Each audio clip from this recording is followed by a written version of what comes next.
नीरा एक छोटे से गांव की सरल और सुंदर लड़की थी।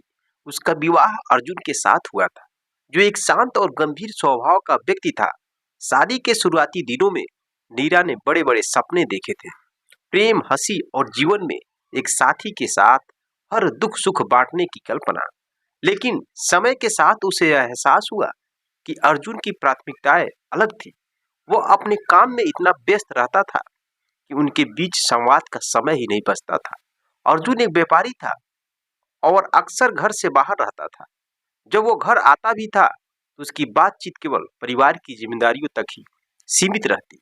नीरा ने कई बार अर्जुन के साथ अपने दिल की बातें साझा करने की कोशिश की, लेकिन अर्जुन की बेरुखी ने उसे और अकेला कर दिया। घर में रहते हुए भी नीरा ने अपने ससुर रघुवीर को करीब से जानना शुरू किया। रघुवीर एक उम्रदराज व्यक्ति थे रघुवीर एक उम्रदराज व्यक्ति थे, लेकिन उनकी आंखों में अनुभव और समझदारी का समंदर था। वह नीरा के प्रति हमेशा स्नेह और सम्मान जताते थे। जब भी नीरा अकेली होती तो रघुवीर उसे बात करते और उसकी समस्याओं को सुनते और उसे हंसाने की कोशिश करते। धीरे धीरे नीरा और रघुवीर के बीच गहरी बातचीत होने लगी। वे जीवन, सपनों और रिश्तों के बारे में बात करते। रघुवीर ने नीरा को ध्यान और सहानुभूति दी, जिसकी उसे बरसों से कमी महसूस हो रही थी।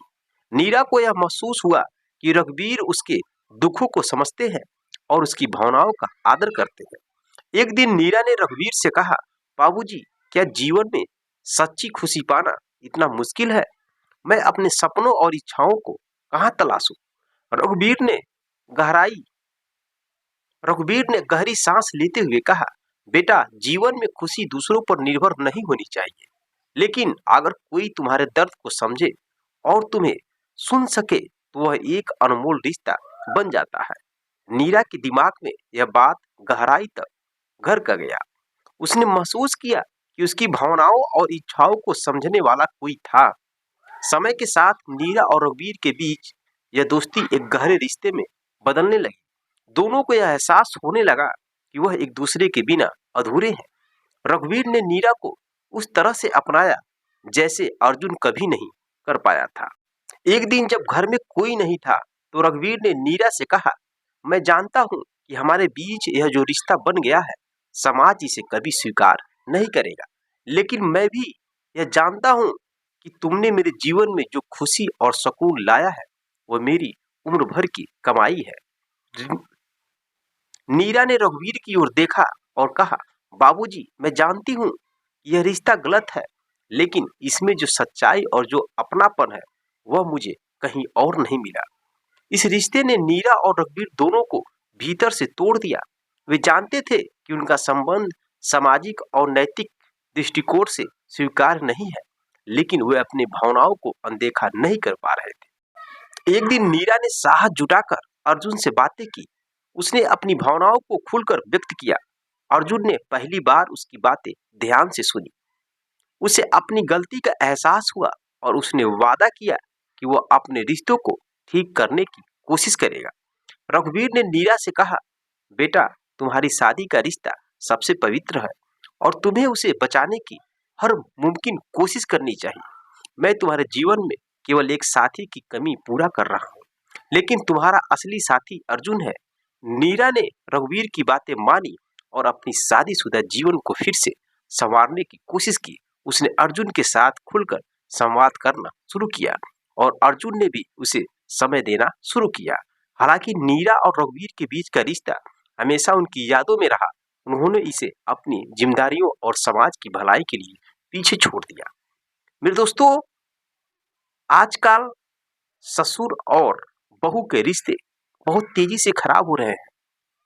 समाज में बहुत कम लोग मिलेंगे जो कि इस स्टेज पर आने के बाद मान मर्यादा को अपने अंदर रखें।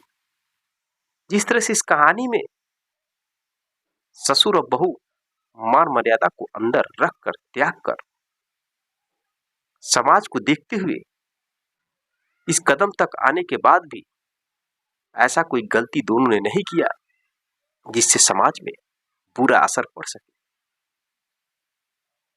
जिससे समाज में ये कह सके लोग कि ससुर और बहू का रिश्ता तो बाप और बेटी का होता है। उन लोगों ने अपने आप को रोका और बाप और बेटी के रिश्ते की शर्मसार करने वाली घटना को अंजाम देने से लोग पीछे हट गए। दोस्तों, यह रही कहानी। आप किसी भी उम्र में रहें, किसी से भी कभी भी प्यार हो सकता है और किसी के तकलीफ को कोई भी समझ सकता है। तो ऐसा नहीं है कि अगर आपके साथ कोई ऐसी घटना घट जाए, आप किसी की दुखों में सहयोग दे रहे हैं, किसी की भावनाओं को समझ रहे हैं और आप बहुत अच्छे खासे दोस्त बन जा रहे हैं, तो फिर समाज को नजरअंदाज करके उन रिश्तों को आगे बढ़ाना नहीं चाहिए। अपने मान मर्यादा के अंदर रहनी चाहिए। मेरे दोस्तों, यह कहानी मैं जो आपको बताया हूं, आपको एक सबक, एक सीख देने के लिए, क्योंकि आजकल रिश्तों को शर्मसार करने वाली घटना को लोग अंजाम देने से पीछे नहीं हट रहे हैं। चंद सुखों को पाने के लिए, अपनी हवस को मिटाने के लिए लोग किसी भी हद तक गिर जाते हैं। दोस्तों, यह कहानी भावनाओं, जिम्मेदारियों और सामाजिक नियमों के बीच संघर्ष की है। यह हमें सिखाती है कि रिश्ते में संवाद और समझ कितने महत्वपूर्ण है। जब तक दोनों पक्ष एक दूसरे की भावनाओं को नहीं समझेंगे, तब तक रिश्ते में दरार आ सकती है। इसलिए दोस्तों, आपसे रिक्वेस्ट है कि आप पति पत्नी हो या फैमिली का मेन मेंबर हो, घर में छोटे बड़े बच्चे, भाई बहन जो भी लोग हों, सभी लोग खुलकर संवाद करें, मिलजुल कर बात करें और एक दूसरे की गलतफहमी को दूर करके परिवार को आगे बढ़ाएं। जाहिर सी बात है, अगर किसी इंसान को कोई समय नहीं देगा, बात नहीं करेगा, फिर उनके बीच की दूरियां बढ़ने लगती हैं। अब यह चीज हर एक इंसान पे फॉलो होता है, या पति पत्नी हो, या चाचा चाची हो, या किसी बहन की शादी हो गई है, अगर आप बहन से बात नहीं करते हैं, बहन के घर नहीं जाते हैं, फिर आपके रिश्ते धीरे धीरे दूर होने लगते हैं। एक समय वही बहन होती है जो कि आपके घर पर रहती है, जब घर से विदा होती है तो रोती है, यहाँ से जाने का मन नहीं करता है, लेकिन जब चली जाती है तो एक समय ऐसा आता है कि वही बहन अपने मायके आने का मन नहीं करता है। तो ये सब चीजें बहुत अधिक फैक्ट डिपेंड करते हैं। इसलिए आजकल पति और पत्नी में बहुत तेजी से लड़ाई झगड़े होते हैं।